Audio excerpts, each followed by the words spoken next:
രോഗികളുടെ ബന്ധുക്കൾക്ക് ആശ്വാസമാകേണ്ട ആശ്വാസകിരണം പദ്ധതി അവതാളത്തിൽ. മീഡിയ വൺ പരമ്പര തുടരുന്നു. ആശ്വാസം നിലയ്ക്കുന്നു.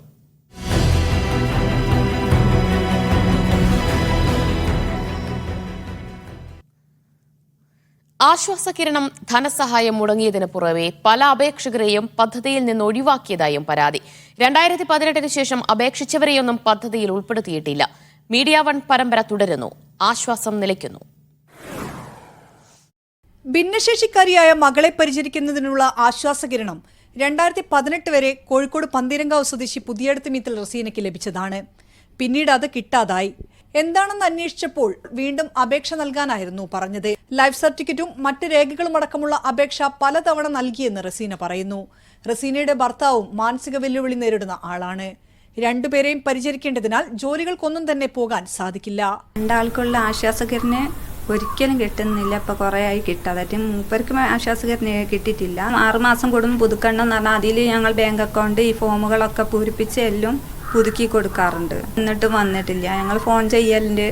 ഫോണ് ചില സമയം എടുക്കും, ചില സമയം എടുക്കൂല. എടുത്തുകൊണ്ട് ശരിയാവും കിട്ടും എന്നാണ് പറഞ്ഞുകൊണ്ടിരുന്നത്. 2018 ശേഷം അപേക്ഷ നൽകിയവരെ ഇതുവരെ പദ്ധതിയിൽ ഉൾപ്പെടുത്തിയിട്ടില്ല. 60,000-ലധികം അപേക്ഷകൾ പരിഗണനയ്ക്കായി കാത്തുകിടക്കുന്നുണ്ടെന്നാണ് ഈ മേഖലയിൽ പ്രവർത്തിക്കുന്ന സംഘടനകൾ പറയുന്നത്. 600 രൂപയാണ് ആശ്വാസകിരണം പദ്ധതിയിലൂടെ ഒരു മാസം ലഭിക്കുന്ന ധനസഹായം. ഇത് വർദ്ധിപ്പിക്കണമെന്നാവശ്യപ്പെട്ട് സർക്കാരിനെ സമീപിച്ചിരിക്കുകയാണ് ഭിന്നശേഷിക്കാരുടെ രക്ഷിതാക്കളുടെ സംഘടനയായ പരിവാർ. 2018 ശേഷമുള്ള അപേക്ഷ ഇതുവരെ പരിഗണിച്ചിട്ടില്ല. എല്ലാ ആനുകൂല്യങ്ങൾക്കും UDID മസ്റ്റാണ്. അപ്പോൾ UDID കാർഡ് ഉള്ള ആളുകൾക്ക് ഇതിന് പാസ്സാവുന്നുള്ളൂ. അത് വെച്ചിട്ട് ഇപ്പോൾ എല്ലാവരും അയക്കുന്നത്. അതൊന്നല്ല. അപേക്ഷ തള്ളിപ്പോകാൻ കാരണം അപേക്ഷ പരിഗണിക്കാൻ സാധിക്കുന്നില്ല. അത്രയും അധികം അപേക്ഷകളുണ്ടെന്നാണ് പറയുന്നത്. ചുരുങ്ങിയത് ഒരു തൊഴിലുറപ്പ് പദ്ധതിക്ക് പോകുന്ന ആളുകളുടെ ഉള്ള ഒരു ദിവസ വേതനത്തിന് അടിസ്ഥാനത്തിനെങ്കിലും ഇവർക്കൊരു 3000 രൂപ മാസത്തിന് കിട്ടുന്ന രീതിയിലായിരിക്കണം. ഇപ്പം കിട്ടുന്ന 600 അത്. 93,000-ഓളം പേരാണ് ആശ്വാസകിരണം പദ്ധതിയിലുള്ളത്.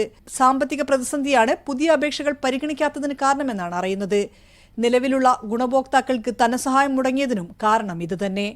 സഞ്ജു പൊറ്റമ്മലിനൊപ്പം ഷിത ജഗത്, മീഡിയ വൺ, കോഴിക്കോട്.